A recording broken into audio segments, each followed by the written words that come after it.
السلام علیکم۔ جرائم جو پاکستان میں ہوتے ہیں جو آپ کو حیران نہیں کر سکتے۔ چوری، ڈکیتی، اغوا وغیرہ کی وارداتیں ہوتی ہی رہتی ہیں۔ ان کے مجرموں کو بھی آپ جانتے ہیں، لیکن جو جرائم بنگال، آسام اور ان کے شمالی علاقوں میں ہوتے تھے وہ مہذب لوگوں کی سمجھ میں ذرا دیر سے آتے ہیں۔ میں جس زمانے کی کہانی سناؤں گا اس زمانے میں ان علاقوں میں تہذیب نہیں گئی تھی۔ اس کی بجائے وہاں انگریزی حکومت کا قانون اور پولیس چلی گئی تھی۔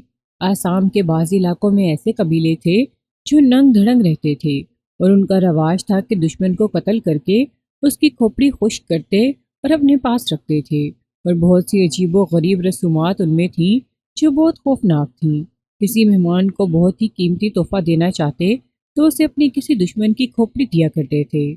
ناگا اور منیرو قبائل کا تعلق انہی سے ہے۔ جنگ عظیم دوم میں جب برما جاپان کے قبضے میں آ گیا تو انگریزوں نے آسام وغیرہ کے جنگلوں اور پہاڑی علاقوں میں اپنی فوج پھیلا دی۔ جگہ جگہ دیکھ بھال اور وائرلیس سگنل وغیرہ کی پوسٹیں بنا دی۔ مزدوری وغیرہ کے لیے ان غیر مہذب قبیلوں سے کام لیا گیا۔ اس سے یہ لوگ تہذیب سے واقف ہوئے اور ان کا رہن سہن بدلنے لگا۔ میں نے ان لوگوں کو اس سے پہلے کی اصل حالت میں دیکھا ہے۔ ان کے طور طریقے افریقہ کے حبشیوں جیسے تھے، لیکن یہ قبیلے افریقی حبشیوں سے رنگ اور شکل و صورت کے لحاظ سے مختلف ہیں۔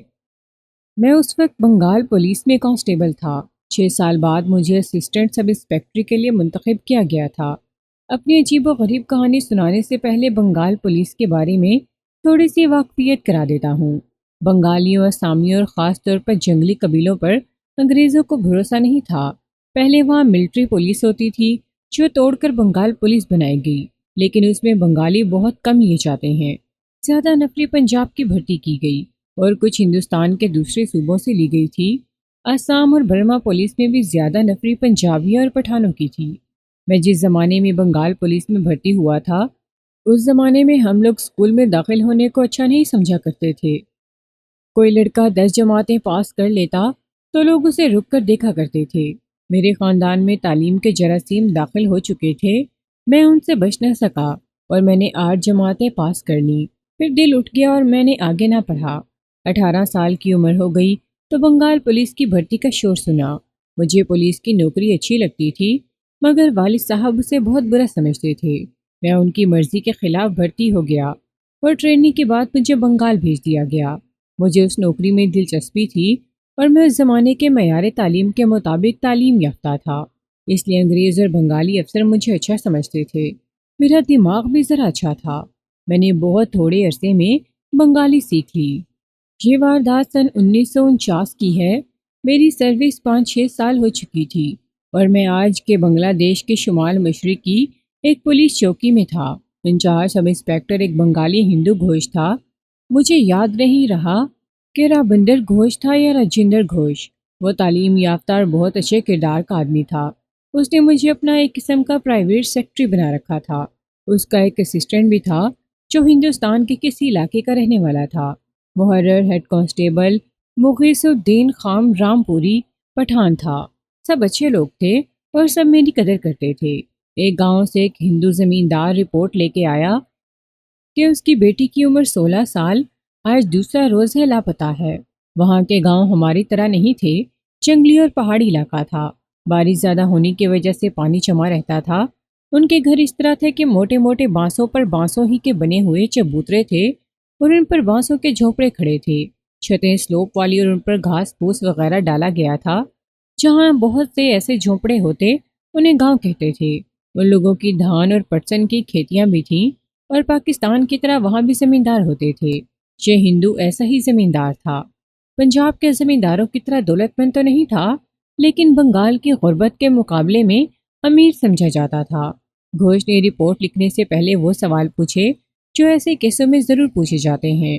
لڑکی اپنی مرضی سے کسی کے ساتھ چلی گئی ہوگی، کسی پر شک ہے، کسی کے ساتھ دشمنی، اتنی دیر سے رپورٹ دینے آئے تو کہاں کہاں تلاش کرتے رہے، وغیرہ وغیرہ۔ ہندو زمیندار نے جواب دیا کہ اس کی بیٹی ایسی ویسی نہیں تھی، کسی کے ساتھ دشمنی نہیں اور کسی پر شک کرنے کی کوئی وجہ نہیں۔ گھوش عقل مند پولیس آفیسر تھا۔ اس نے لڑکی کی عادتیں پوچھی، شوق تھی، شرارتی تھی یا سادہ طبیعت کی تھی۔ باپ نے بتایا کہ ایسی سادہ بھی نہیں تھی، لیکن شوق و شرارتی بھی نہیں تھی۔ کوئی زیور یا رقم بھی چوری ہوئی ہے؟ نہیں، لڑکی کے باپ نے جواب دیا۔ وہ اپنے ساتھ کچھ بھی نہیں لے گئی۔ اس کی ماں نے بتایا ہے کہ اس کے کانوں میں سونے کے جھمکے اور ایک انگلی میں سونے کی انگوٹھی تھی۔ بنگال اتنا غریب ملک تھا کہ دیہاتیوں نے سونے کا زیور شاید کبھی نہیں دیکھا ہوگا۔ یہ شک پیدا ہوتا تھا کہ گمشدہ لڑکی کے جھمکے اور انگوٹھی اتارنے کے لیے اسے کسی نے قتل کر دیا ہے۔ اس علاقے میں اس زمانے میں ایسے مجرموں کی کچھ تعداد پائی جاتی تھی جن کا پیشہ چوری، ڈاکہ زنی اور بردہ فروشی تھا۔ علاقہ پہاڑی تھا، جنگل گھنا تھا، جگہ جگہ پانی جمع رہتا تھا اور چھوٹی بڑی ندیاں بھی تھیں۔ ڈاکوؤں وغیرہ کے لیے بھاگ نکلنا، چھپنا آسان تھا۔ ان کا شکار ہندو زمیندار اور تاجر ہوا کرتے تھے، کیونکہ روپیہ پیسہ اور سونے چاندی کے زیورات انہی کے گھروں میں ہوتے تھے۔ بنگال کا یہ علاقہ آسام سے ملتا تھا، اس لیے وہاں کے باشندوں کے رنگ وہاں سے دور رہنے والے بنگالیوں کے مقابلے میں صاف تھے۔ گندمی رنگ عام تھا، بعض کا رنگ سفیدی مائل گندمی تھا۔ ان کی آنکھوں میں بہت کشش تھی اور بال تو اور بھی زیادہ خوبصورت ہوتے تھے۔ ان خوبیوں کا یہ نتیجہ تھا کہ روپے پیسے والے لوگ کسی نہ کسی لڑکی کو سبز باغ دکھا کر ورغلا لیتے اور غائب کر دیتے تھے، یا لڑکیوں کو اٹھا لے جاتے تھے۔ دونوں صورتوں میں لڑکی ڈھاکہ یا کلکتہ میں فروخت ہوتی تھی۔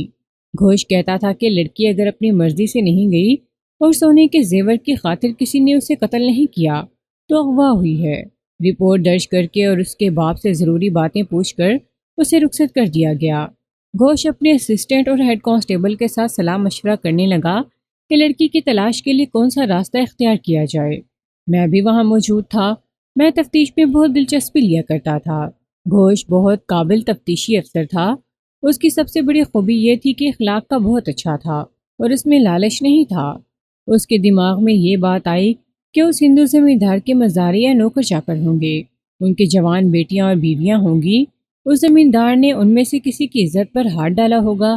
اس بے عزتی کا بدلہ لینے کے لیے ان لوگوں نے اس کی نوجوان بیٹی کو اغوا کر لیا اور اسے خراب کر کے قتل کر دیں گے۔ ہیڈ محرر مغیث نے خیال ظاہر کیا کہ اس علاقے میں دھاری دھار شیر بھی ہیں، ہو سکتا ہے لڑکی کو شیر اٹھا لے گیا ہو۔ گھوش نے کہا کہ یہ اس صورت میں ممکن ہے کہ لڑکی گاؤں سے باہر چلی گئی ہو اور اکیلی ہو۔ اس کا باپ بتا گیا تھا کہ آدھی رات کے بعد لڑکی کی ماں اٹھی تو اس نے دیکھا کہ لڑکی بستر پر نہیں ہے۔ ماں نے باہر دیکھا، لڑکی نہ ملی، پھر لڑکی کہیں نظر نہ آئی۔ اگر شیر لڑکی پر حملہ کرتا تو شیر کے غرانے کے ساتھ لڑکی کی چیخیں گاؤں والوں کو ضرور سنائی دیتی۔ گھوش زمیندار کے گاؤں گیا، میں اس کے ساتھ تھا۔ پولیس کے خفیہ مخبر موجود تھے، وہ اپنے فرائض کو اچھی طرح سمجھتے تھے۔ گاؤں کے 15-20 جھونپڑے تھے جو ایک دوسرے سے ذرا فاصلے پر تھے۔ ان میں ایک جھونپڑا ایسا تھا جو تھا تو بانسوں کا، لیکن اینٹوں کے مکان کی طرح خوبصورت اور سب سے بڑا تھا۔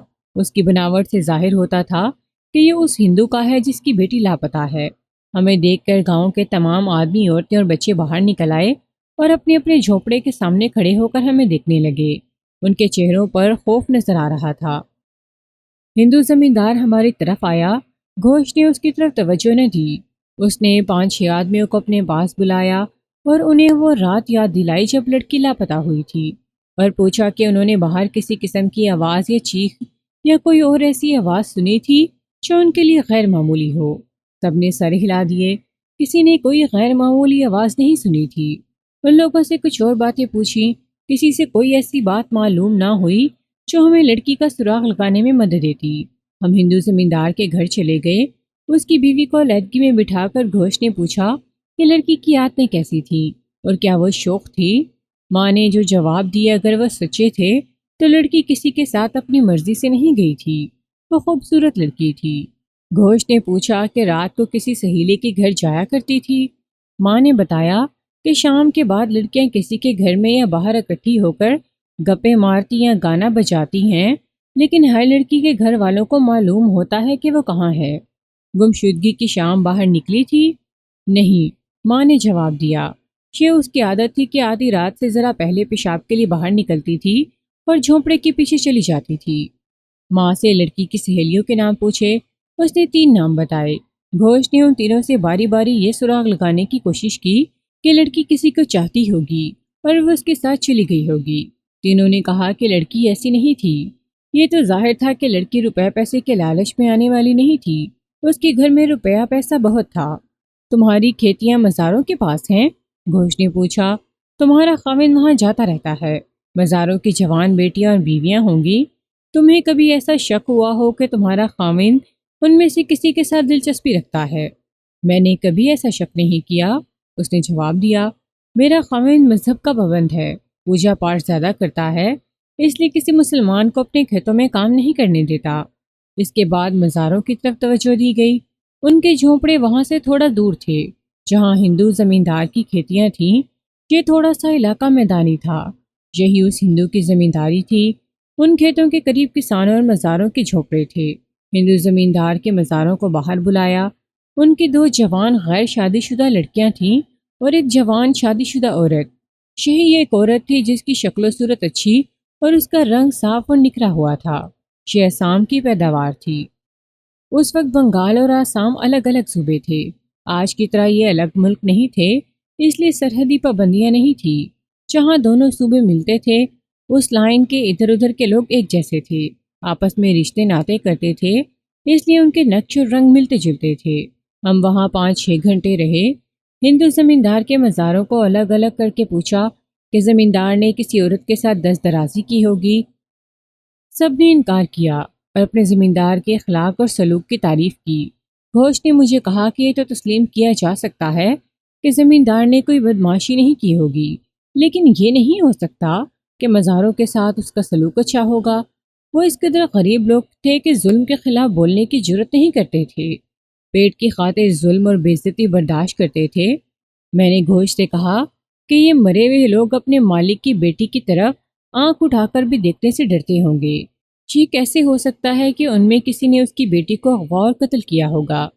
تم ابھی بچے ہو۔ مجھے گھوش کے الفاظ بڑی اچھی طرح یاد ہیں۔ اس نے کہا، غربت اور مالک کا ظلم مظلوم کی زبان بند کر سکتا تھا، اس کے خلاف در پردہ کارروائی سے نہیں روک سکتا تھا۔ مظلوم سانپ اور بچھو بن جاتا ہے، پھر وہ موقع ملتے ہی ایسا ڈنک مارتا ہے کہ ظالم کا انجام موت ہوتا ہے۔ تم ابھی سمجھ نہیں سکتے کہ ظلم مظلوم کو کمزور نہیں کرتا، بلکہ اس کے اندر ایک ایسی طاقت پیدا کرتا ہے جو کسی نہ کسی وقت اٹھ کر ظلم کو ختم کر دیتی ہے۔ یہ مزارے جو تمہیں لاشوں کی مانند نظر آتے ہیں، ان کے اندر آگ بھری ہوئی ہے۔ اس آگ میں وہ اپنے ظالم مالک کو جلا سکتے ہیں۔ گھوش نے ہر مزارے سے اور دوسرے کسانوں سے سیدھے سیدھے سوال نہیں کیے تھے۔ اس نے پولیس کا طریقہ کار اختیار کیا تھا، جس میں دوستی، ہمدردی اور خلوص ہوتا ہے، اور ان سب کے پردے میں دھمکیاں بھی ہوتی ہیں۔ ڈرایا بھی جاتا ہے اور محبت کا اظہار بھی کیا جاتا ہے۔ اس طریقے کی کامیابی کا انحصار اس پر ہوتا ہے کہ سوالات کرنے والا ہوشیار اور چلاک ہو۔ گھوش میں یہ خوبیاں موجود تھیں، مگر کچھ بھی نہ حاصل ہوا۔ میں یہ نہیں مان سکتا تھا کہ یہ مزارے جن کی ہڈیاں نظر آ رہی تھیں اور جن کے رنگ کوئلے کی طرح سیاہ ہو گئے تھے، گھوش سے زیادہ چلاک اور ہوشیار ہیں۔ میں جب اس جوان اور بڑی اچھی شکل اور رنگ والی آسامی عورت کو دیکھتا تھا جو ایک مزارے کی بیوی تھی، تو میرا دل گواہی دیتا تھا کہ ہندو زمیندار نے اس کے ساتھ دست درازی کی ہے، یا اس ہندو کے اس عورت کے ساتھ درپردہ تعلقات ہیں، اور اس عورت کے خاوند یا بھائیوں نے بدلہ لینے کے لیے اس ہندو کی بیٹی کو غائب کر دیا ہے۔ گھوش سے بات ہوئی تو اس کے دل میں پہلے ہی یہ شک موجود تھا۔ اس نے کہا کہ سوال کا جواب ہمیں مخبر دیں گے، لیکن اس نے یہ کارروائی کی کہ مزاروں کی دونوں جوان لڑکیوں اور اس عورت کو الگ کر لیا اور ایک ایک سے بھید لینے لگا۔ تینوں نے زمیندار کے اخلاق کی تعریف کی۔ سب سے زیادہ تعریف آسامی عورت نے کی۔ گھوش نے بڑی گہری اور باریک باریک باتیں پوچھنی شروع کر دیں۔ مثلاً، تم کہتی ہو کہ زمیندار بہت اچھا آدمی ہے اور تم سب کا بہت خیال رکھتا ہے۔ یہ بتاؤ کہ وہ تمہارے ساتھ کیا اچھائی کرتا ہے اور کس طرح خیال رکھتا ہے؟ اور یہ سوال، تم نے بتایا ہے کہ تم اس کے گھر بھی جایا کرتی ہو، کیا وہ تمہیں بلاتا ہے؟ تم جاتی ہو تو اس کی بیوی تمہارے ساتھ کیسے سلوک کرتی ہے؟ ایسے بہت سے سوالوں کے جواب میں گھوش کو اس شخص سے سوا کچھ اور حاصل نہ ہوا کہ اس عورت اور زمیندار کے درمیان کوئی تعلق موجود ہے۔ اس عورت سے یہ معلوم کر لیا گیا کہ اس کے 2 جوان بھائی ہیں جو اپنے خاندان کے ساتھ آسام کے علاقے میں رہتے ہیں۔ یہ بھی پتہ چل گیا کہ لڑکی کے لاپتہ ہونے سے 2 روز پہلے دونوں آئے تھے، اور جس روز ہم تفتیش کے لیے وہاں گئے تھے اسی صبح، یعنی لڑکی کی گمشدگی کے تیسرے روز، واپس چلے گئے تھے۔ آج کل تو وہ علاقے آباد ہو گئے ہیں، اس زمانے میں یہ سب جنگلی تھے، آبادی بہت کم تھی، اس لیے چھوٹے درندوں کے علاوہ وہاں شیر بھی ہوتے تھے، لیکن ہمارے تھانے کے علاقے میں ایسی رپورٹ کبھی نہیں آئی تھی کہ شیر نے آبادی میں آ کر کسی انسان پر حملہ کیا ہو۔ اس واردات کی تفتیش میں ہمارا یہ شک ختم ہو گیا کہ لڑکی کو شیر لے گیا ہے۔ بہت سے آدمیوں کو ارد گرد کے علاقے میں بھیجا گیا تھا، کہیں بھی خون کا نشان، لڑکی کے کپڑوں کا کوئی ٹکڑا، جسم کا کوئی حصہ، کوئی ہڈی یا کوئی پورا کھوج نہیں ملا تھا۔ اس عورت کے خاوند کو بھی ساتھ لے لیا اور چوکی میں جا کر گھوش نے بذریعہ ٹیلی فون تھانے کو اطلاع دی۔ مزارے کی بیوی کے بھائیوں کا گاؤں بتایا اور کہا کہ ان دونوں کو چوکی میں طلب کرنا ہے۔ تھانے کے انچارج نے انتظام کر دیا۔ عورت کے خاوند کو رات کو گھوش نے اپنے سامنے بٹھایا اور پوچھ گچھ کا ایسا پیچیدہ سلسلہ شروع کر دیا کہ یہ غریب آدمی رونے پر آ گیا۔ وہ یہی جواب دیے جا رہا تھا کہ اسے اپنی بیوی کے چال چلن پر کوئی شک نہیں، اور زمیندار اور اس کی بیوی کے درمیان کوئی ایسا ویسا تعلق نہیں۔ اس کی بیوی کے بھائیوں کے بارے میں پوچھا کہ کیوں آئے تھے، اس نے بتایا کہ اپنی بہن سے ملنے آئے تھے۔ گھوش اس سے یہ معلوم کرنے کی کوشش کر رہا تھا کہ جس رات لڑکی لاپتہ ہوئی اس رات دونوں بھائی گھر سے غائب ہوئے ہوں گے۔ خاوند کا یہی جواب تھا کہ وہ گھر رہے۔ تمہارے گھروں تک یہ اطلاع کب پہنچی تھی کہ تمہارے زمیندار کی بیٹی لاپتہ ہے؟ گھوش نے اس سے پوچھا۔ ہمیں دوسرے دن ہی پتہ چل گیا تھا، اس نے جواب دیا۔ زمیندار نے ہم تمام مردوں کو گھر بلا کر کہا تھا کہ اس کی بیٹی کا کہیں پتہ نہیں چل رہا، سب دور دور چلے جاؤ، دیکھو کوئی درندہ تو نہیں لے گیا۔ ہم سب شام کے اندھیرے تک بہت دور دور تک گھوم آئے، کسی کو کوئی سراغ نہ ملا۔ میری بیوی کے دونوں بھائی بھی ہمارے ساتھ تھے۔ اس آدمی کو گھوش نے بہت چکر دیے، مگر اس کے منہ سے کوئی ایسی بات نہ نکلی جو گھوش نکلوانے کی کوشش کر رہا تھا۔ 3-4 گھنٹوں بعد وہ رو پڑا اور ہاتھ جوڑنے لگا۔ گھوش نے اسے باہر بٹھا دیا۔ ہیڈ کانسٹیبل مغیث الدین خان نے اندر آ کر گھوش سے پوچھا کہ اس آدمی نے کوئی مدد کی ہے یا نہیں۔ اسے بتایا کہ کچھ بھی پتہ نہیں چلا۔ تو مغیث نے کہا اسے میرے حوالے کیوں نہیں کرتے؟ مغیث تشدد کا ماہر تھا۔ 6 فٹ لمبے اور موٹے تازے مغیث کو دیکھ کر ہی 4-4 5-5 فٹ کے بنگالی کانپنے لگتے تھے، اور جب وہ اپنی شہادت کی انگلی کسی مشتبہ کی دونوں انگلیوں کے درمیان رکھ کر اس کی انگلیاں اپنے شکنجے جیسے ہاتھ میں دباتا تھا تو مشتبہ بنگالی بندر کی طرح کودنے اور کلا بازیاں لگانے لگتا تھا۔ اچھی باتیں جو دل میں اتر جاتی ہیں ساری عمر یاد رہتی ہیں۔ گھوش نے مغیث الدین سے کہا، تم جانتے ہو یہ کتنے غریب لوگ ہیں، ان کے مالک اپنی بیٹیوں کے لیے سونے کے زیورات بناتے ہیں، مگر یہ لوگ اپنی بیٹیوں کو صرف زندہ رکھنے کے لیے اپنا خون پسینہ ایک کرتے رہتے ہیں۔ مالک پھر بھی ان سے خوش نہیں ہوتے۔ ان مزاروں کا عقیدہ شاید یہ ہوگا کہ ان کے خدا یہ زمیندار ہیں جو انہیں کھانے کو تھوڑے سے چاول دیتے ہیں، اپنی بیویوں پر بھی انہیں پورا حق حاصل نہیں۔ اپنی بیٹیوں کی عزت کی یہ لوگ حفاظت نہیں کر سکتے۔ اگر اس آدمی کی بیوی کا چال چلن اچھا نہیں تو یہ برداشت کر لے گا، لیکن اپنے مالک کی ناراضگی برداشت نہیں کرے گا۔ میں اس پر تشدد نہیں کروں گا، اسے ذرا سے بھی تکلیف نہیں دوں گا۔ میں جانتا ہوں کہ اس میں بدلہ لینے کی ہمت نہیں۔ اگر بدلہ لیا گیا ہے تو اس کی بیوی کے بھائیوں نے لیا ہے۔ اس آدمی سے میں اسی کی تصدیق کرانا چاہتا ہوں۔ اگر یہ بتا دے تو میں انہیں بچانے کی کوشش کروں گا۔ اگر ایک امیر آدمی کو حق حاصل ہے کہ کسی غریب کی بیوی کو بے عزت کرتا رہے، تو اس غریب کو یہ حق حاصل ہے کہ اس امیر کی بیٹی کی عزت سے کھیلے۔ انگریزوں کا قانون کچھ اور کہتا ہے، لیکن اگر مجھے یقین ہو گیا کہ اس زمیندار نے بدمعاشی کی تھی تو میں اپنا قانون چلاؤں گا۔ اس نے ہم دونوں کی طرف دیکھ کر کہا، تم دونوں مسلمان ہو، تمہارا مذہب تو اس معاملے میں زیادہ سخت ہے۔ میں کوئی گڑبڑ کروں تو تم دونوں میرا ساتھ دینا۔ ہم دونوں نے سینوں پر ہاتھ رکھ کر وعدہ کیا کہ انصاف کی خاطر اپنے سروس قربان کر دیں گے اور اس کا ساتھ نہیں چھوڑیں گے۔ اس آدمی کو گھر جانے کی اجازت دے دی گئی، لیکن گھوش نے ایک مخبر کو اس پر نظر رکھنے کے لیے اس کے پیچھے لگا دیا۔ چوکی میں 3-4 مخبر آ گئے تھے۔ انہوں نے بتایا کہ جو لڑکی لاپتہ ہو گئی ہے وہ صاف چال چلن کی تھی۔ ایسا شک نہیں کیا جا سکتا کہ وہ اپنی مرضی سے کسی کے ساتھ چلی گئی ہے۔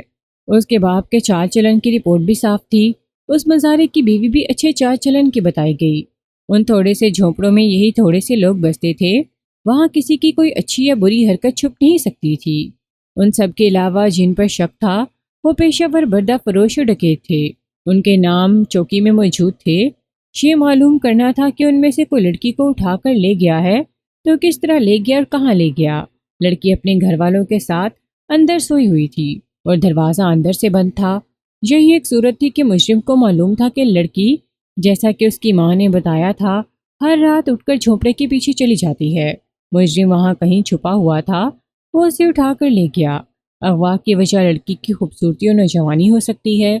اگر وہ اسی طرح اغوا ہوئی ہے تو مجرم کو گاؤں کی کسی ایسی لڑکی یا عورت نے جو لڑکی کے معمول سے واقف تھی بتایا ہوگا کہ آدھی رات کے لگ بھگ لڑکی کا اٹھ کر جھونپڑے کے پیچھے جانا معمول ہے۔ اس سے یہ ثابت ہوتا ہے کہ مجرم کا ایک مددگار گاؤں میں موجود ہے۔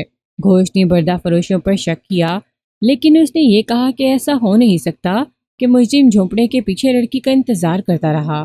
البتہ یہ ہو سکتا ہے کہ لڑکی آدھی رات کے وقت روزمرہ کی حاجت کے لیے اٹھ کر باہر گئی اور کسی وجہ سے دور چلی گئی اور اتفاق سے کوئی بردہ فروش مل گیا جس نے اسے زبردستی اغوا کر لیا۔ گھوش نے ان مخبروں سے جو چوکی میں موجود تھے پوچھا کہ ان پیشہ ور مجرموں سے جن کے نام چوکی میں تھے، انہوں نے کبھی کسی کو گاؤں میں کسی کے گھر آتے یا کبھی کبھار گاؤں سے گزرتے دیکھا ہے؟ کسی نے جواب دیا کہ فلاں کو 3 مہینے پہلے گاؤں کے قریب سے گزرتے دیکھا گیا تھا۔ کسی نے کسی اور کا نام لیا، لیکن سب نے بتایا کہ ان میں کوئی بھی گاؤں میں کسی کے پاس کبھی نہیں آیا۔ لڑکی کے لاپتہ ہونے سے پہلے اور بعد بھی ان میں سے کسی کو گاؤں کے اندر یا باہر نہیں دیکھا گیا۔ دوسرے دن مزارے کی بیوی کے دونوں بھائی تھانے کے کانسٹیبل کے ساتھ آ گئے۔ بڑے اچھے جوان تھے اور وہ پسماندہ دیہاتی تھے، بات تھوڑی کرتے اور ڈر سے کانپتے زیادہ تھے۔ گھوش کی نگاہ میں مشتبہ کی حیثیت سے ان کی قیمت اب ختم ہو گئی تھی، کیونکہ مخبروں نے کہہ دیا تھا کہ ان کی بہن کا چال چلن ٹھیک ہے۔ پھر بھی گھوش ان سے بہت دیر سوال جواب کرتا رہا اور بعد میں انہیں رخصت کر دیا۔ اب تفتیش بہت ہی مشکل ہو گئی تھی، کیونکہ آدھی مجرموں کو ڈھونڈنا اور یہ معلوم کرنا تھا کہ کون واردات کی رات کہاں تھا اور ان میں کس پر شبہ کیا جا سکتا ہے۔ پولیس کے لیے آدھی مجرموں کو ڈھونڈنا مشکل نہیں تھا، لیکن ان سے سراغ لینا بہت ہی مشکل تھا، کیونکہ وہ پولیس کو چکر دینا چاہتے تھے۔ وہ ایک دوسرے کے خلاف مخبری نہیں کرتے تھے، ان کا اتحاد پولیس کے لیے مشکل پیدا کر دیا کرتا تھا۔ ان میں 2-3 استاد اور سزائے یافتہ تھے، ان کے ساتھ بات چیت اور کچھ سودا بازی کر کے مجرم یا مجرموں کو پکڑا جا سکتا تھا۔ پولیس کے استاد مخبر بھی مدد کر سکتے تھے۔ گھوش نے چوکی کے مخبروں سے کہا کہ وہ اس علاقے کے عادی مجرموں کی اطلاع لائیں کہ کون کہاں ہے تاکہ انہیں پکڑا جا سکے۔ مجھے اچھی طرح یاد ہے کہ وہ سب بہت گھبرائے۔ ایک نے کہا کہ یہ کام کسی اور سے کرایا جائے کیونکہ اس میں ان کی جان کو خطرہ ہے۔ ان کا ڈر بچا تھا۔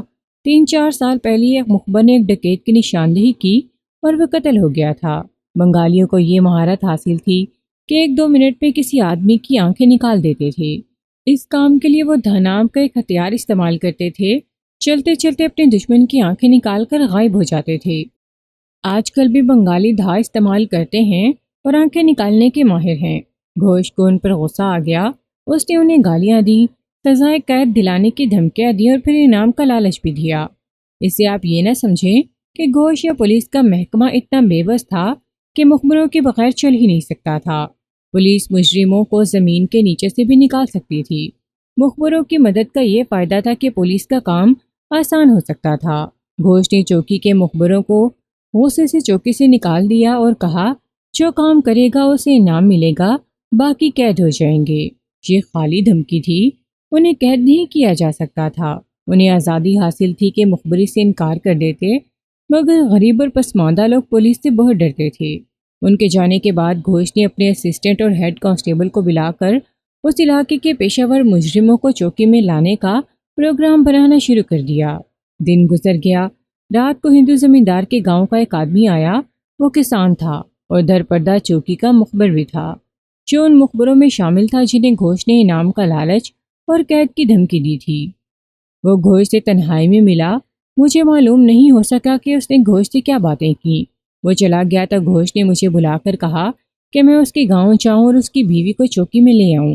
گھوش نے مجھے یہ بھی کہا کہ میں راستے میں اسے ڈراتا ہوں تاکہ وہ چوکی میں آئے تو اتنی زیادہ ڈری ہوئی ہو کہ راز فوراً اگل دے۔ یہ ضروری تھا کہ گھوش نے مجھے بتا دے کہ اس عورت کے پاس کیا راز ہے تاکہ میں اس کے مطابق اسے ڈراتا لاؤں۔ گھوش نے مجھے اس عورت کا نام بتایا۔ چونکہ اس کیس میں اس کا پارٹ بہت زیادہ اہم تھا اس لیے مجھے اس کا اور اس کے خاوند کا نام یاد رہ گیا۔ خاوند کا نام سرکار تھا، پورا نام یاد نہیں رہا۔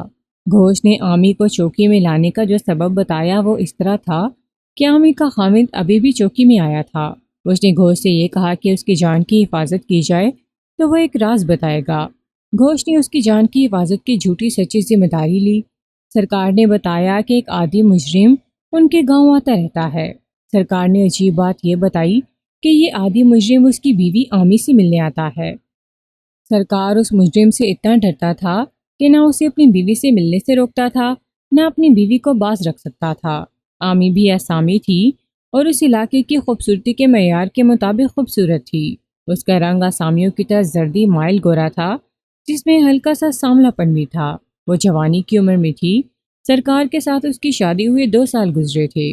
وہ غریب والدین کی بیٹی تھی۔ سرکار گہرے سانولے رنگ کا آدمی تھا اور شریف طبیعت کا مالک تھا۔ کسی نے عامی کی شادی سرکار کے ساتھ کرا دی۔ جو لوگ عامی کے اخلاق اور اس کی بری شہرت سے واقف نہیں تھے وہ حیران ہوتے تھے کہ اتنی خوبصورت لڑکی سرکار کو کس طرح مل گئی۔ خود سرکار حیران تھا۔ شادی کے 3-4 مہینے بعد یہ راز کھلا کہ عامی کے تعلقات ایک عادی ڈکیت اور راہزن کے ساتھ تھے۔ وہ عامی کو اچھے کپڑے اور پیسے دیتا رہتا تھا۔ اس وجہ سے عامی کے ساتھ کوئی شادی نہیں کرتا تھا۔ ایک آدمی نے عامی کو سرکار کے ساتھ بیاہ دیا۔ عامی کے والدین اور قبیلے کا بوجھ اتر گیا۔ عامی نے سرکار کو آتے ہی دبا لیا اور اسے کہا کہ اسے سرکار کو پوری محبت، توجہ اور خدمت ملے گی، مگر سرکار اسے کسی اچھے یا برے کام سے نہ روکے۔ اگر اس نے روکا تو اس کی ٹانگیں توڑ دی جائیں گی یا اس کی آنکھیں نکال لی جائیں گی، پھر وہ اپاہجوں اور بھک منگوں جیسی زندگی گزارے گا۔ سرکار نے اس کا روب تسلیم کر لیا۔ اب وہ ڈکیت یہاں بھی عامی سے ملنے کے لیے آنے لگا۔ وہ مہینے میں 1 اور کبھی 2 بار آتا تھا۔ اس نے سرکار کو گہرا دوست بنا لیا تھا۔ عامی رات کو ڈکیت کے ساتھ باہر چلی جاتی اور بہت دیر بعد واپس آتی تھی۔ ڈکیت نے بھی سرکار سے کہا تھا کہ وہ اس کا دوست بنا رہے اور وہ دوستی کا پورا حق ادا کرے گا۔ اگر اس نے اسے اور عامی کو ملنے سے روکا تو اس کی اسے بڑی خوفناک سزا دی جائے گی۔ سرکار نے گھوش کو بتایا کہ عامی اس کی بہت خدمت کرتی ہے، کبھی کبھی تو اس کے ساتھ اس طرح پیار کرتی ہے جس طرح ماں بچے کے ساتھ کیا کرتی ہے، لیکن اس خدمت اور پیار کی جو قیمت سرکار کو دینی پڑتی ہے وہ اس کی برداشت سے باہر تھی، مگر وہ اپنے انجام کے خوف سے اونچی آواز نہیں نکالتا تھا۔ ڈکیت کو معلوم نہیں تھا کہ سرکار پولیس کے لیے مخبری بھی کرتا ہے۔ عامی کو بھی معلوم نہیں تھا۔ اس نے کئی بار ارادہ کیا کہ پولیس کو ڈکیت اور عامی کے بارے میں بتا دے، مگر ڈر کے مارے خاموش رہا۔ اب یہ واردات ہو گئی۔ گھوش نے مخبروں کو دھمکی دی کہ انہوں نے اس علاقے کے عادی مجرموں کی تلاش میں مدد نہ دی تو انہیں سزائے قید دی جائے گی اور جو مدد کرے گا اسے انعام ملے گا۔ سرکار کو قید کا اتنا ڈر یا انعام کا اتنا لالچ نہیں تھا جتنا اس میں انتقام کا ارادہ پیدا ہو گیا تھا۔ یہ موقع اچھا تھا۔ اس نے خطرہ مول لیا اور گھوش کو بتا دیا کہ ڈکیت اس کی بیوی کے پاس آتا ہے، لیکن اس کو آنے سے یہ کیسے یقین کر لیا جاتا کہ لڑکی کو اسی نے اغوا کیا ہے۔ سرکار نے یہ بتا کر شک پیدا کر دیا کہ جس رات لڑکی غائب ہوئی اس رات ڈکیت آیا تھا اور اس کی بیوی گھر سے چلی گئی تھی اور بہت دیر بعد واپس آئی تھی۔ سرکار نے یہ بھی بتایا کہ وہ واپس آئی تو وہ جاگ رہا تھا، لیکن ظاہر یہ کیا کہ وہ سویا ہوا ہے۔ اس کی بیوی نے اندھیرے میں باکس کھولا اور اس میں کچھ رکھ کر باکس بند کیا اور سو گئی۔ سرکار نے یہ بھی بتایا کہ اس کی بیوی زندہ دل ہے، اس لیے نوجوان لڑکیاں اسے بہت پسند کرتی ہیں۔ ہندو زمیندار کی بیٹی جو لاپتہ تھی اسے پسند کرتی تھی۔ عامی اس کے گھر جاتی اور اس کے پاس آتی رہتی تھی۔ سرکار نے یہ بھی بتایا کہ 2 اور مخبروں کو بھی معلوم ہے کہ یہ ڈکیت اس کے گھر آتا ہے، لیکن اس کے ڈر سے کوئی نہیں بتاتا۔ گھوش نے مجھے کہا سرکار گھر چلا گیا ہے، اسے کہنا کہ تمہاری بیوی کو چوکی بلایا گیا ہے۔ سرکار اس طرح باتیں کرے گا جیسے اسے کچھ بھی معلوم نہیں۔ وہ ساتھ چلنے کو کہے گا، تم اسے کہنا کہ تم ساتھ چل نہیں سکتے۔ اس کی بیوی کو ساتھ لے آنا، راستے میں اسے ڈراتے آنا، کہنا کہ تم اب بچ نہیں سکو گی کیونکہ تمہارا دوست پکڑا گیا ہے۔ اس قسم کی کئی اور باتیں مجھے سمجھا کر گھوش نے کہا، فیروز، یہ خیال رکھنا کہ یہ عورت خوبصورت ہے اور اتنی چلاک ہے کہ تم اسے چوکی میں لانے کے لیے جا رہے ہو، لیکن یہ ہو سکتا ہے کہ تم اس کے ساتھ اس طرف چل پڑو جہاں وہ تمہیں لے جانا چاہے گی۔ مجھے ڈر ہے کہ سرکار کی طرح تم بھی اس کی خوبصورتی کے روب میں آ جاؤ گے۔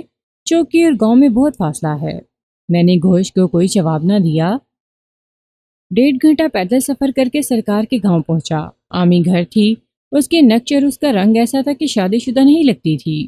معلوم نہیں کیا وجہ تھی کہ اس کا ایک بھی بچہ پیدا نہیں ہوا تھا، اصلی عمر سے بہت چھوٹی لگتی تھی۔ میں نے اسے کہا کہ تمہیں چوکی لے جانے آیا ہوں۔ وہ ڈر گئی۔ میں نے کسی سے کہہ کر سرکار کو کھیتوں سے بلایا، اسے کہا کہ اس کی بیوی کو چوکی لے جانا ہے۔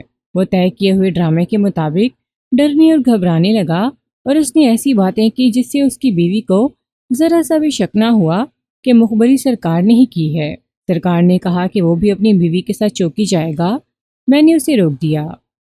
میں عامی کو ساتھ لے کر چل پڑا، اور تھوڑی ہی دور جا کر جنگل، جھاڑ اور ٹکریوں نے ہمیں دنیا کی نظروں سے اجھل کر دیا۔ اس نے مجھ سے پوچھا کہ اسے چوکی کیوں بلایا گیا ہے۔ میں نے اسے بتایا کہ اس کا راز کھل گیا ہے اور اسے معلوم ہے کہ لڑکی کس طرح اغوا ہوئی ہے۔ میں نے اسے ڈکیت کے بارے میں کچھ نہ بتایا۔ وہ رک گئی اور اس نے میرا بازو پکڑ لیا۔ میں نے اس کے منہ کی طرف دیکھا تو مجھے گوشت کی بات یاد آ گئی۔ اس نے کہا تھا کہ سرکار کی طرح تم بھی اس کے روب میں آ جاؤ گے۔ عامی نے کہا کہ اسے لڑکی کے بارے میں کچھ بھی معلوم نہیں، اور کہنے لگی مجھے چوکی نہ لے جاؤ۔ میں نے اسے بتایا کہ ایسا نہیں ہو سکتا، میں یہاں سے کہیں اور بھاگ جاتی ہوں۔ اس نے کہا تم چوکی میں کہہ دینا کہ تمہیں گاؤں میں نہیں ملی تھی۔ میں نے اسے بازو سے پکڑ کر گھسیٹا اور کہا کہ میں اسے چوکی لے جاؤں گا اور میں اس کی کوئی مدد نہیں کر سکتا۔ اس نے مجھ پر اپنا جادو چلانا شروع کر دیا، جس سے گھوش نے مجھے پہلے ہی خبردار کر دیا تھا۔ میں نے دل کو پتھر بنا لیا اور اسے چوکی میں لے گیا اور گھوش کے حوالے کر دیا۔ گھوش نے اسی وقت اسے اپنے کمرے میں بٹھایا اور تفتیش شروع کر دی۔ میں دروازے کے باہر کھڑا رہا۔ آدھے پونے گھنٹے بعد مجھے اندر سے تھپڑ کی آواز سنائی دی۔ میں نے دروازے میں جا کر دیکھا، عامی نے ایک ہاتھ اپنے گال پر رکھا ہوا تھا۔ مجھے دیکھ کر گھوش نے کہا شیو مجھے بھی اپنا جیسا بدماش سمجھتی ہے، کہتی ہے وہ میرے پاس نہیں آتا۔ میں جو پوچھتا ہوں اس کا جواب دینے کے بجائے پوچھتی ہے تمہیں کس نے بتایا ہے۔ گھوش نے مجھے کمرے میں موجود رہنے کو کہا۔ عامی جتنی خوبصورت تھی اس سے 10 درجے زیادہ بدچلن تھی۔ جس بات پر گھوش نے اسے تھپڑ مارا تھا اسی بات پر اڑی ہوئی تھی۔ اس نے یہاں تک کہہ ڈالا کہ مجھے اپنے گھر میں رکھ لو۔ بہت وقت کے بعد اس نے تسلیم کیا کہ ڈکیت کے ساتھ اس کی دوستی ہے، اور یہ دوستی شادی سے پہلے کی ہے، مگر وہ اس سوال پر پھر اٹک گئی کہ واردات کی رات ڈکیت اس کے پاس آیا تھا۔ وہ انکار کر رہی تھی۔ میں سوچ رہا تھا کہ اگر یہ عورت تسلیم کر لے کہ ڈکیت اغوا کی رات اس کے پاس آیا تھا تو اس میں کیا ثبوت ہے کہ ہندو زمیندار کی بیٹی کو وہ اغوا کر کے لے گیا ہے۔ میں نے بعد میں گھوش سے پوچھا تھا تو اس نے بتایا تھا کہ کوئی ثبوت نہیں تھا، ذرا سا شک تھا، اور تفتیش شک پر ہی کی جاتی ہے۔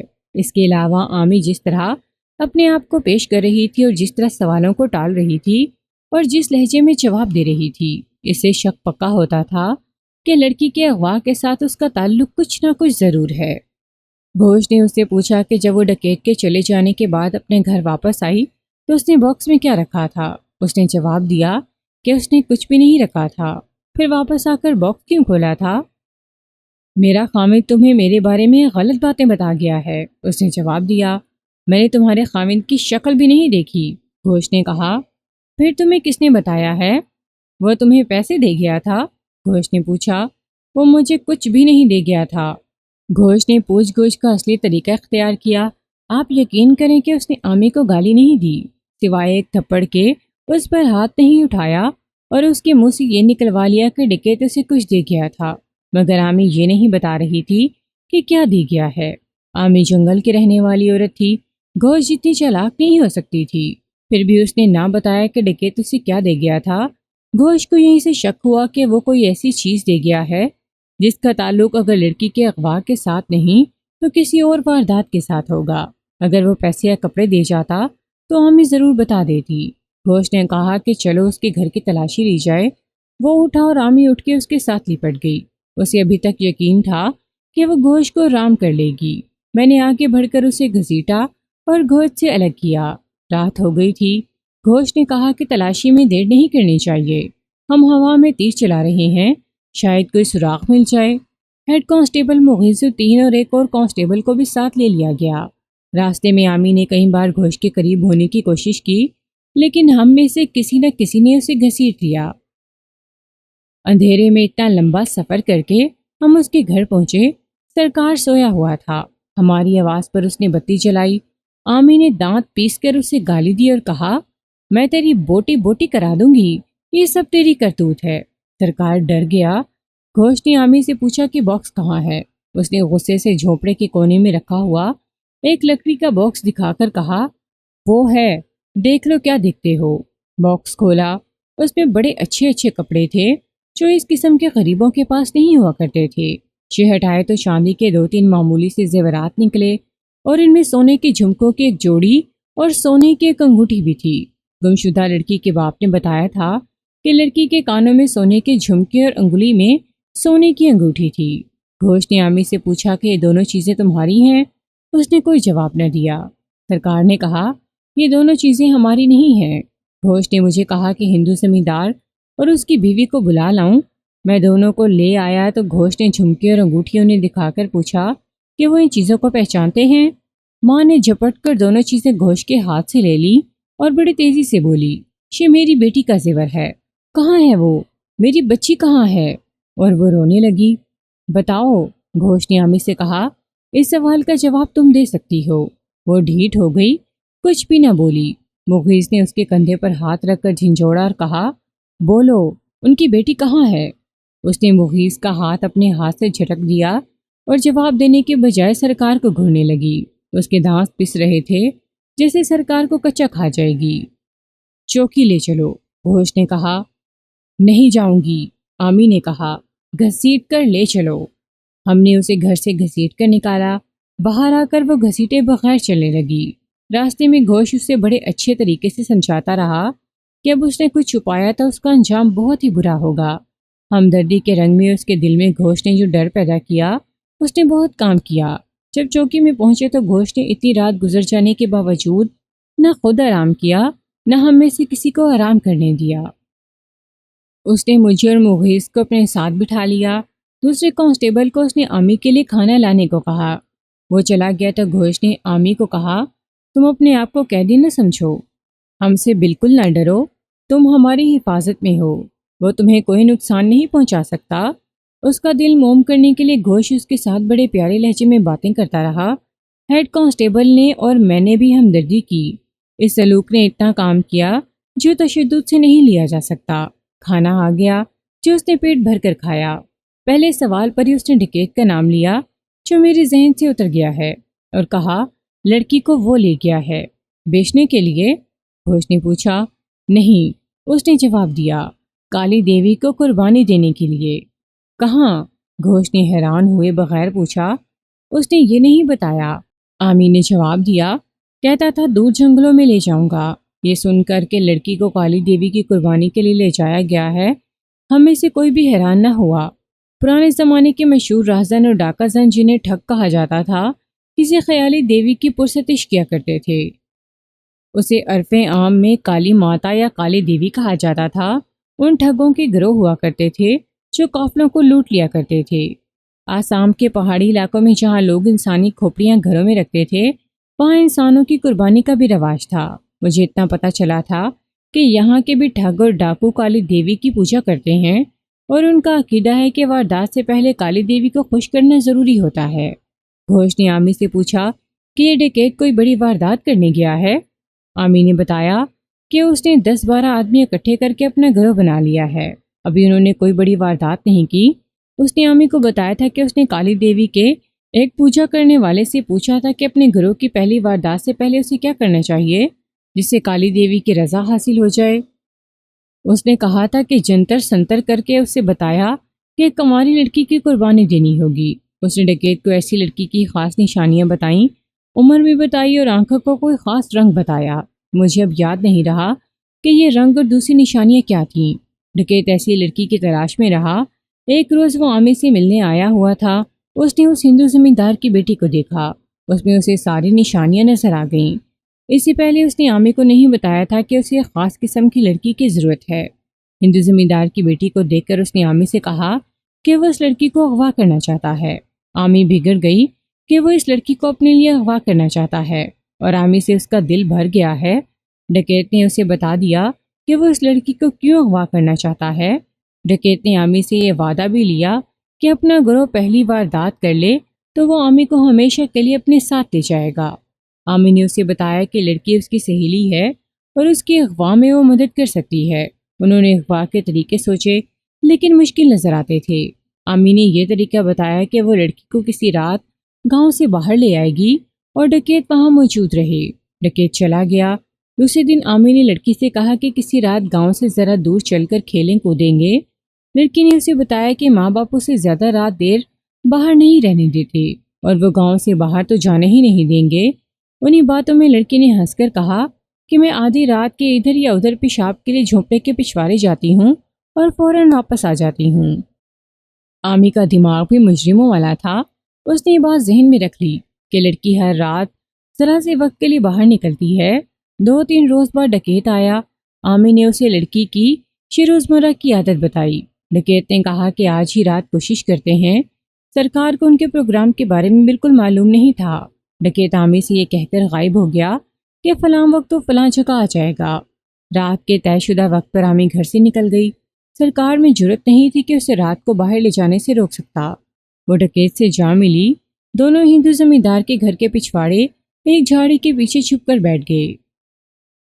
عامی نے اپنے اقبالی بیان میں کہا کہ ان دونوں میں یہ اختلاف پیدا ہو گیا کہ عامی ڈر گئی۔ اس نے ڈکیت سے کہا کہ میں نے تمہیں صحیح جگہ صحیح وقت پر پہنچا دیا ہے، میں جاتی ہوں کیونکہ میں اغوا میں تمہاری کوئی اور مدد نہیں کر سکتی۔ مجھے ڈر ہے کہ میں کوئی غلطی کر بیٹھوں اور ہم دونوں پکڑے جائیں۔ ڈکیت نے اسے کہا کہ مجھے یقین نہیں آتا کہ لڑکی اسی وقت ہر رات گھر سے باہر نکلتی ہوگی۔ میں کوئی اور طریقہ سوچ رہا ہوں، اس میں تمہاری مدد کی ضرورت ہوگی۔ وہ سرگوشیوں میں بحث کرتے رہے اور ان میں جھگڑا بھی شروع ہو گیا۔ اتنے میں انہیں جھونپڑے کے ایک پہلو میں ایک سایہ حرکت کرتا دکھائی دیا۔ عامی نے ڈکیت سے کہا کہ یہ وہی ہوگی۔ سایہ رکا اور غائب ہو گیا۔ ڈکیت نے کہا کہ وہ بیٹھ گئی ہے۔ ڈکیت بیٹھے بیٹھے سرکنے لگا۔ عامی ذرا آگے ہو گئی۔ اس نے دیکھا کہ لڑکی اٹھی اور ڈکیت نے اس کے منہ پر ہاتھ رکھ دیا۔ لڑکی کی آواز نہ نکلی۔ وہ 16 سالہ ایک لاغر سی لڑکی تھی اور ڈکیت جنگلوں اور پہاڑیوں میں بھیڑیوں کی طرح گھومنے پھرنے اور شکار پر جھپٹنے والا 30-35 سال کی عمر کا مرد تھا۔ وہ لڑکی کو اٹھا لایا اور عامی سے کہا کہ میرے ساتھ آؤ۔ گاؤں سے دور جا کر اس نے لڑکی کو اتارا۔ وہ رونے لگی تو ڈکیت نے اس کے منہ پر کپڑا باندھ دیا۔ پھر اس نے لڑکی کے کانوں سے جھمکے اور انگلی سے انگوٹھی اتاری اور عامی کو دے کر کہا یہ تمہارا انعام ہے، اب زبان بند رکھنا، تم اب چلی جاؤ۔ عامی کو معلوم تھا کہ یہ زیور سونے کا ہے۔ اس نے لڑکی کو یہ زیور پہنے دیکھا تھا۔ عامی بہت خوش ہوئی لیکن اس نے یہ نہیں سوچا کہ وہ اسے پہن کر گاؤں میں نہیں پھر سکے گی۔ وہ جنگلی عورت تھی، صرف جرم کی کامیابی اور سونے کی 2 چیزیں حاصل کر کے ہی خوش ہو گئی تھی۔ ڈکیت لڑکی کو کندھے پر ڈال کر لے گیا اور عامی اپنے گھر آ گئی۔ اس کا خاوند سویا ہوا تھا۔ وہ دراصل سویا ہوا نہیں تھا۔ عامی نے جھمکے اور انگوٹھی باکس میں رکھ دیے۔ اب ہمارے لیے مسئلہ یہ تھا کہ ڈکیت کو کہاں ڈھونڈا جائے۔ عامی کہتی تھی کہ اس نے اسے اشارہ تک نہیں دیا کہ وہ لڑکی کی قربانی کہاں دے گا۔ گھوش نے کہا کہ وہ لڑکی تو ماری جا چکی ہے، اب مجرم ہی ہمارے ہاتھ آ سکتا ہے۔ اسے ڈھونڈنے کے لیے دور دور کے تھانوں اور پولیس چوکیوں کو اطلاع دینی تھی۔ گھوش کو اچانک ایک خیال آیا۔ اس نے عامی سے پوچھا وہ اب تمہارے پاس نہیں آئے گا؟ ایسا تو نہیں کہ تم اس کے پاس چلی جاؤ گی؟ میں کیسے جا سکتی ہوں؟ عامی نے جواب دیا۔ اس نے مجھے یہ تو بتایا ہی نہیں کہ وہ کہاں جا رہا ہے۔ وہ کہہ گیا تھا کہ 6-7 روز بعد آؤں گا۔ میں نے اب یہ ارادہ کر لیا تھا کہ وہ آئے گا تو اسے کہوں گی کہ مجھے اپنے ساتھ لے چلے۔ میں اب سرکار کے ساتھ نہیں رہنا چاہتی۔ مجھے شک ہے کہ اس لڑکی کی قربانی نہیں دے گا۔ گھوش نے اسے کہا اسے یہ لڑکی اچھی لگی تھی اس لیے تمہاری مدد سے اسے لے گیا ہے۔ اب وہ تمہاری جگہ اسے اپنے ساتھ رکھے گا۔ اگر تمہیں پتہ ہے کہ وہ کہاں گیا ہے تو ہم اسے پکڑ لیں گے۔ اسے تمہارے ساتھ دھوکہ کیا ہے۔ عامی کے آنسو نکل آئے۔ سسکی لے کر بولی مجھ سے غلطی ہوئی کہ اس نے یہ نہ پوچھا کہ وہ کہاں جائے گا۔ وہ آئے گا، مجھے امید ہے کہ آئے گا۔ اسے یہ یقین ہو گیا کہ ڈکیت واقعی اسے اپنا ٹھکانہ نہیں بتا گیا۔ عامی کو حوالات میں بند کر دیا گیا۔ گھوش کا دماغ بڑا اچھا تھا۔ اس نے مجھے اور مغیث الدین سے کہا کہ تم دونوں اسی وقت عامی کے گاؤں جاؤ، سرکار سے کہو ڈکیت آئے گا۔ وہ آئے تو سرکار اسے کہے کہ عامی مزاروں اور کسانوں کے جھونپڑوں میں گئی ہے اور وہ اسے بلا لاتا ہے۔ ڈکیت کو گھر بٹھا کر سرکار دوڑتا ہوا چوکی آ کر اطلاع دے۔ گھوش نے ہمیں یہ بھی کہا کہ ہو سکتا ہے ڈکیت آ ہی گیا ہو، اسے سرکار کے ساتھ بھی تو دوستی بنا رکھی تھی، اگر وہ آ گیا ہوگا تو اسے پکڑ لیا جائے گا۔ ہم دونوں عامی کے گاؤں گئے، صبح ہونے والی تھی، سرکار کو جگایا، وہ گھر میں اکیلا تھا۔ اس نے بتایا کہ ڈکیت نہیں آیا۔ ہم نے اسے وہ باتیں سمجھائیں جو گھوش نے ہمیں بتائی تھیں۔ سرکار کے دل میں ڈکیت اور عامی کے خلاف انتقام کی آگ لگی ہوئی تھی۔ وہ ہمارے پروگرام پر عمل کرنے کے لیے تیار ہو گیا۔ ہم نے اس کا حوصلہ مضبوط کیا۔ ہمیں معلوم تھا کہ وہ ڈکیت سے ڈرتا ہے۔ اسے اچھی طرح سمجھا کر اسے پکا کر ہم دونوں چوکی میں آ گئے۔ گھوش نے ہنس کر کہا، میں نے جیسا سوچا ہے ویسے ہوگا نہیں۔ مجھے یقین نہیں کہ وہ ڈکیت آ جائے گا۔ اگر وہ آ گیا تو سرکار چوہے کی طرح ڈر جائے گا اور وہی کہے گا جو اسے ڈکیت کہے گا، اور یہ بھی ہوگا کہ سرکار اسے بتا دے گا کہ عامی چوکی میں ہے اور گمشدہ لڑکی کے زیورات اسے برآمد ہو گئے ہیں۔ گھوش نے اپنے تھانے کو اپنی کارروائی کی اطلاع دے دی اور ڈکیت کی تلاش کے لیے تھانے کی مدد مانگی۔ تھانہ انچارج نے یہ کام اپنے ذمہ لے لیا۔ اسی رات کا واقعہ ہے کہ چوکی میں ایک آدمی آیا، وہ جھکا ہوا تھا، اس لیے ہم پہچان نہ سکے کہ کون ہے۔ اس کے کندھوں پر ایک آدمی تھا جس کا سر ایک کندھے کی طرف اور ٹانگیں دوسرے کندھے کی طرف لٹک رہی تھی۔ مجھے اچھی طرح یاد ہے کہ میرے پاس مغیث الدین بیٹھا ہوا تھا۔ اس نے بنگالی زبان میں گالی دے کر اردو میں کہا، لو ایک اور کیس لکھو، یہ لاش لایا ہے۔ اس آدمی نے کندھوں پر اٹھائے ہوئے آدمی شلاش کو یوں پھینکا جیسے بوری ہو۔ وہ خود سیدھا نہ ہو سکا، گر پڑا اور پیٹھ کے بل لیٹ گیا۔ اس کی سانسیں اکھڑی ہوئی تھیں۔ ہم نے قریب جا کر دیکھا تو ہمیں یقین نہ آیا۔ آدمی سرکار تھا اور جسے وہ اٹھا کر لایا تھا وہ اس کی بیوی کا دوست ڈکیت تھا۔ ڈکیت بے ہوش تھا۔ گھوش آ گیا، اس نے ڈکیت کو پہچان لیا۔ اسے اس نے پہلے کئی بار دیکھا تھا۔ سرکار کی حالت بہت بری تھی۔ وہ ڈکیت کو بہت دور سے اٹھا کر لایا تھا۔ اس کے منہ سے بات نہیں نکلتی تھی۔ سرکار کے سنبھلنے سے پہلے ڈکیت ہوش میں آ گیا۔ وہ اٹھ کر بیٹھ گیا۔ اس نے سر کو زور سے جھٹکا دیا، پھر ادھر ادھر دیکھا۔ اسے چوکی اور پولیس نظر آئی تو اس کا منہ کھل گیا۔ وہ آہستہ آہستہ اٹھا اور اچانک بھاگ اٹھا۔ ہم سب اس کے پیچھے بھاگے۔ مغیث ہم سب سے پہلے اس تک پہنچا اور اس کے ٹخنے پر لات ماری تو ڈکیت اندھے منہ گرا۔ اسے چوکی میں لے آئے۔ بھائی تم عامی سے ملنے آئے تھے نا؟ گھوش نے اسے کہا، آپ تمہاری ملاقات کرا دیں۔ گھوش نے اسے حوالات کے سامنے جا کھڑا کیا جہاں عامی بند تھی۔ عامی سلاخوں کے ساتھ لگی کھڑی تھی۔ اس کے منہ سے کوئی بات نہ نکلی۔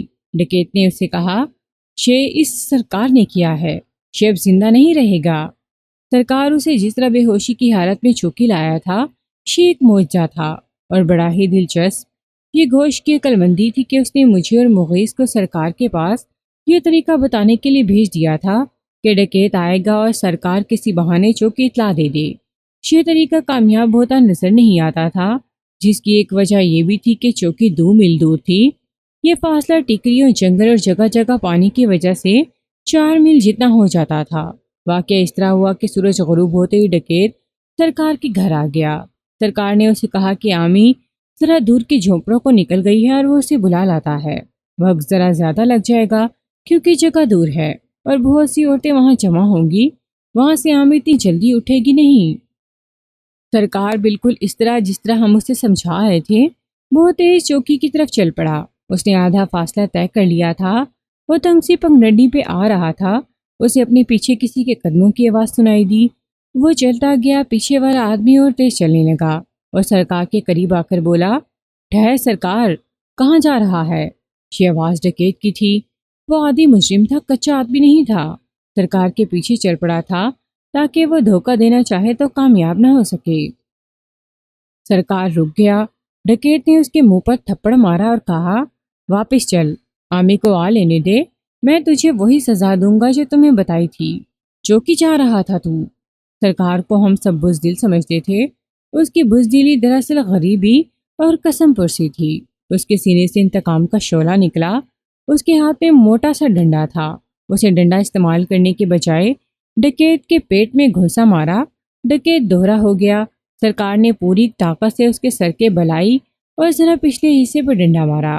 یہ جگہ ایسی ہوتی ہے کہ ہلکی سی بھی ضرب پڑے تو طاقتور انسان بھی بے ہوش ہو جاتا ہے۔ ڈکیت چکرا کر گرا۔ سرکار نے دیکھا کہ وہ ہل نہیں رہا تو اس نے اسے کندھوں پر اٹھا لیا اور چوکی کی طرف چل پڑا۔ وہ محنت مزدوری کرنے والا آدمی تھا، اپنی طاقت سے زیادہ وزن اٹھائے ہوئے چلتا گیا۔ چوکی سے تھوڑا ہی دور ڈکیت کے جسم نے حرکت کی، وہ ہوش میں آ رہا تھا۔ سرکار نے اسے نیچے پھینک دیا، وہ آہستہ آہستہ اٹھا۔ سرکار نے اس کے سر کے اسی مقام پر ڈنڈے کی شدید ضرب لگائی، وہ پھر بے ہوش ہو گیا۔